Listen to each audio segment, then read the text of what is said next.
Horrifying news coming out this weekend here in Canada. So 2 people have died following a collision between an SUV and a transport truck early Saturday morning. Ontario Provincial Police were called out at around 4 a.m. November 26th to Queen Elizabeth Way around Hurontario Street.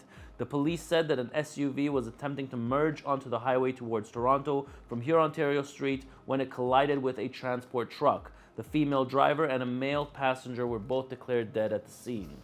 So guys, a couple of things that happened over this weekend I'd like to share with you, and I also want to pick your brain to see what you guys think. So you're going to be the judge. The second story is that somebody could have died while a vehicle hit by flying wheel in Toronto highway. So what happened was that a transport truck was driving. So basically the wheel flew off the truck, went into the opposing lane, and hit a light vehicle. So the reason of why it happened, they're blaming the maintenance, which resulted in bearing failure.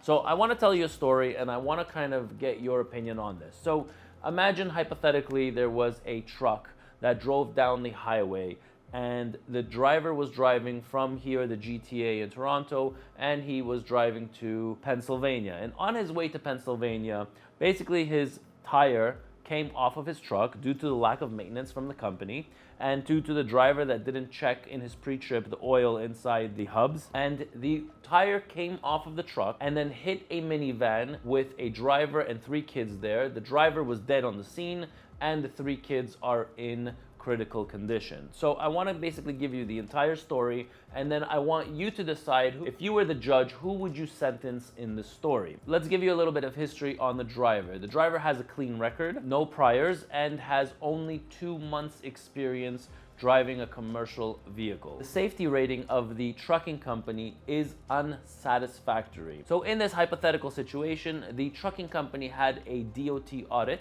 and they failed their audit. The officer gave them about 6 months to get their shit together and told them that he would be back in 6 months to check over their fleet again. So the area of concern of why they failed was because of their vehicle maintenance and unsafe driving. Now, the equipment, the trailer where the tire flew off of, it was inspected about 3 months ago and it had a valid safety on it. Now, the recruiter, let's talk a little bit about the recruiter. The recruiter did hire a driver when he was supposed to only hire drivers with 2 years of experience, and the recruiter decided to hire him anyways, the driver with only 2 months of experience. Now, somehow that driver did pass the road test and was put into a truck.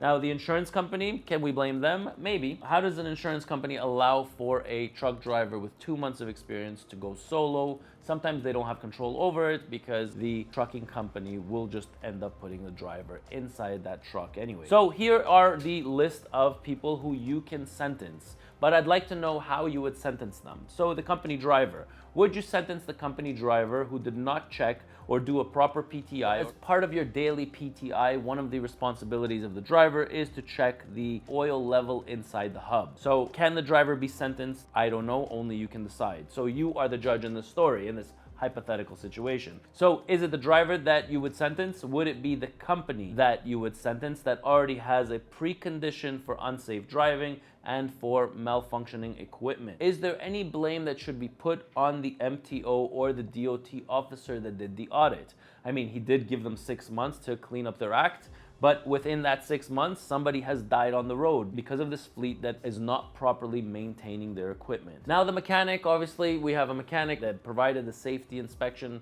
So 3 months ago, can you really blame somebody 3 months? I mean, the oil could have been just fine when the mechanic did the inspection on it. So really, I think that the mechanic is out of the question. Please leave your comments down below. I'd really like to know what you think of this story, what you think of this situation, who is responsible for the accident. Is it the trucking company? Is it the driver? Is it the recruiter? Is it the insurance company? Is it the mechanic? Who do you think is responsible for that accident, and who should be held liable? Now, I want to bring another thing up to your attention. So in order to become a pilot in both Canada and the US, you would need 1,500 hours of flight time.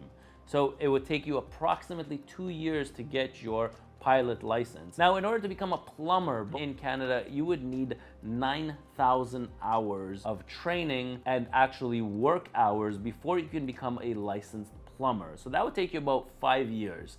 In order to become an electrician, pretty much the same thing. It would take you about 5 years, 9,000 hours. Now, in order to become a truck driver, how weird is this? Listen to this. In order to become a truck driver, we'll take the stats of the US. You would need 40 hours of a classroom training, 16 range hours, 16 over the road hours, and 96 hours of remedial training. Think about it. 16 hours is what you would need to become a truck driver here, both in Canada and in the US. Is that normal? On what planet is it normal to get a license after having 16 hours? Why are we not putting the same rules in place? Why are we not putting, I don't know, maybe 500 hours, 700 hours, 1,000 hours in order to get training before you can have your Class 1 license? How many more people need to die on the road by newly licensed drivers? And don't get me wrong, I don't fully blame the newly licensed drivers. I blame the system that they are a part of. In general, I blame the system, not the newly licensed driver. I think he or she is the last person that I would blame on that list,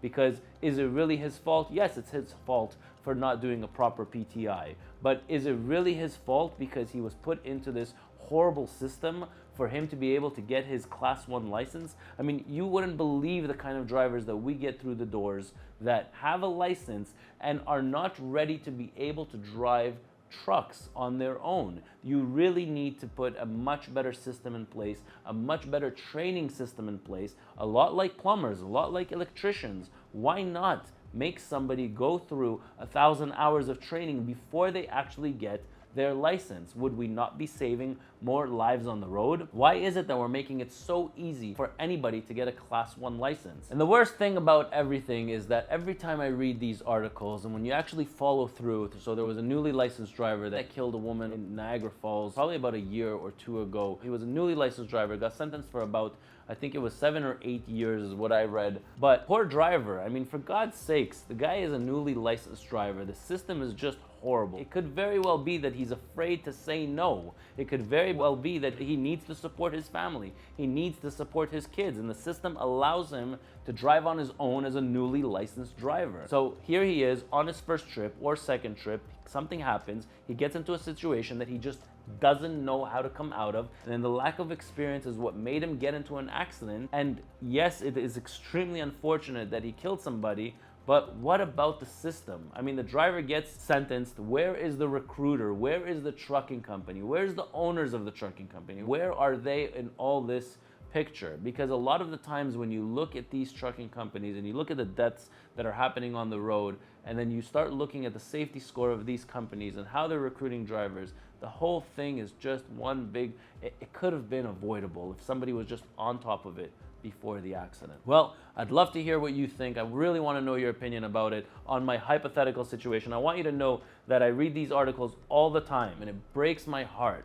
to see that people with a really bad safety score, when they get into an accident, or even these tires that are flying out, that people are not doing their proper maintenance on these trucks and trailers. I know every one of our pieces of equipment go through a 90-day inspection. So trucks are every 60 days, trailers are every 90 days, and this is what needs to be done. So a message to all you newly licensed drivers out there. It is extremely important on where you are going to get your experience and which trucking company is going to bring you on board and what kind of training program do they have for you. If you think that you can drive because you have that Class 1 license, that you can just take a truck with a 40,000 pound trailer or even an empty trailer and you can just drive because you are licensed to do so, absolutely not. You still need the training behind you, and you need a good instructor to guide you through your first few trips and maybe even work in a team your first year before you go solo, because there's a lot to learn and there's a lot of things that these schools